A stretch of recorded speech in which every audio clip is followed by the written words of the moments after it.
আজকের রেসিপি ডুমুর চিংড়ি মাছ আলু কষা এবং এই রেসিপিটা খেতে প্রচণ্ড সুন্দর লাগে। একবার হলেও এই রেসিপিটা প্লিজ বানিয়ে দেখবেন।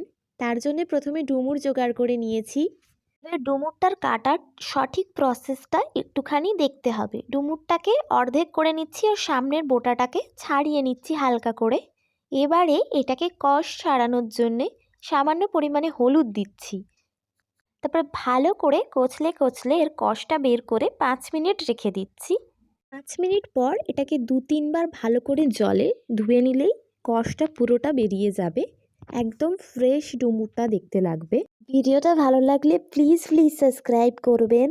এটাকে প্রেসার কুকারে 2টো সিটি দিতে হবে, তাহলে ডুমুরটা পুরোপুরি সিদ্ধ হয়ে যাবে।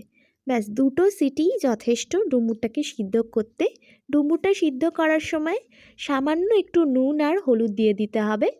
দিয়ে দিলাম পরিমাণ মতো জল। এখানে একদম যাতে ডুমুরটা ভেসেও না থাকে ডুবেও না থাকে ততটা পরিমাণে জল নিয়ে নিয়েছি। এবার এটাকে সিদ্ধ করে নিই।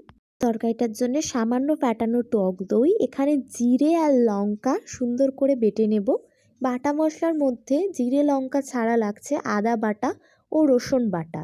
ব্যাস, এবার চিংড়ি তো লাগছেই। তেলের মধ্যে প্রথমে ডুমো ডুমো করে কেটে রাখা আলুটাকে ভেজে নিচ্ছি নুন হলুদ দিয়ে।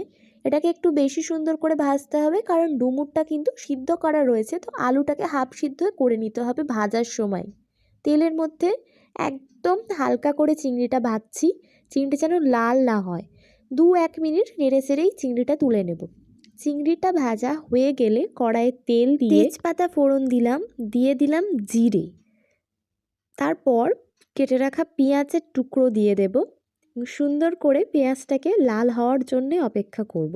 এবারে দিয়ে দিচ্ছি পরিমাণ মতো লবণ। তরকারিতে যেটুকু লবণ লাগবে একেবারে পুরোটা দিয়ে দিলাম। এরপরে একে একে বাটা জিনিসগুলো দিয়ে দেব। প্রথমে আমরা দিলাম রসুন বাটা, তারপর আদা বাটাটা দিয়ে দিলাম। এবারে দিয়ে দিচ্ছি টমেটো কুচানো আর কাঁচা লঙ্কা গোটা দিয়ে দিচ্ছি। এটাকে অর্ধেক করে কিংবা চিড়েও দিয়ে দেওয়া যায়। সুন্দর করে নেড়ে চেড়ে নেওয়ার পরে আমরা দিয়ে দিচ্ছি জিরে এবং কাঁচা লঙ্কা যেটা আগে বেটেছিলাম সেটা।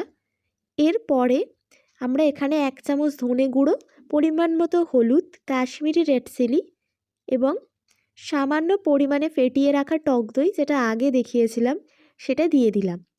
এইবারে এটাকে সুন্দর করে নেড়ে এটার থেকে সামান্য যখন তেল ছেড়ে দেবে তখন ওই টক দইয়ের বাটিটা ধোয়া জল কিংবা মশলার বাটি ধোয়া জলও কোনো অসুবিধা নেই। সব কিছু দিয়ে দেওয়ার পরে একবার সুন্দর করে নেড়ে নিয়ে মশলাটা চাপা দেব।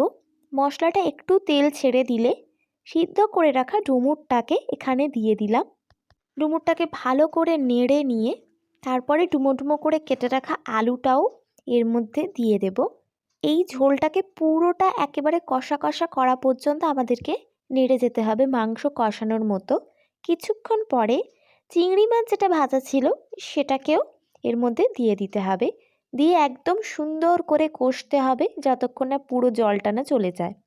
কিছুক্ষণ কষে নেওয়ার পরে যখন তেলও ছেড়ে দেবে এবং জলটা পুরোটাই চলে যাবে তখন আমরা জল দিয়ে দিচ্ছি। অল্প পরিমাণে জল দিচ্ছি, কারণ এটা তরকারি কম, একটু কষা কষা ভাবটা বেশি থাকবে, তাহলে টেস্টটা খুব ভালো থাকে। তারপর ঢাকনা দিয়ে দিলাম। একটু ফুটে উঠলে আলুটা সিদ্ধ হওয়ার অপেক্ষা করছি।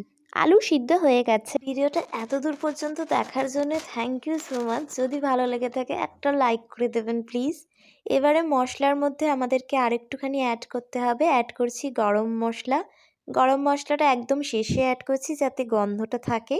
তারপরে দিয়ে দিলাম ধনেপাতা। ধনেপাতা কুচিয়ে নিয়েছিলাম।